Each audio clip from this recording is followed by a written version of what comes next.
Kim Chiu kaagad na nagbakasyon matapos ang kanyang breakup announcement.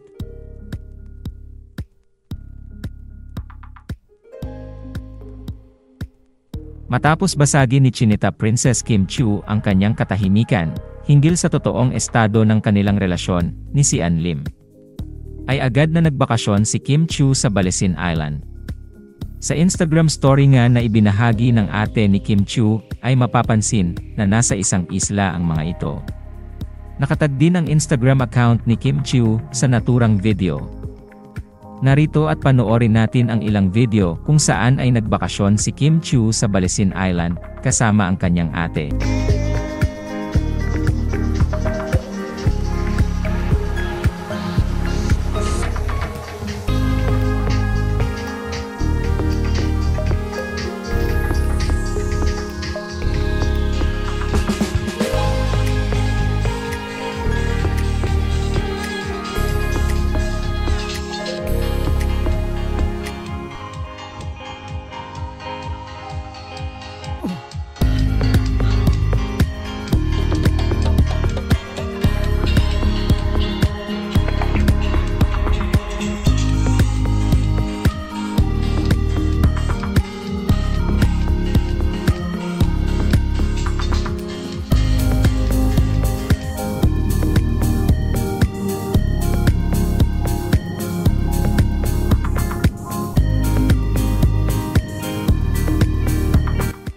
Samantala natuwa ang mga tagahanga ni Kim Chiu sa pagbalik ni Chinita Princess sa Balesin Island.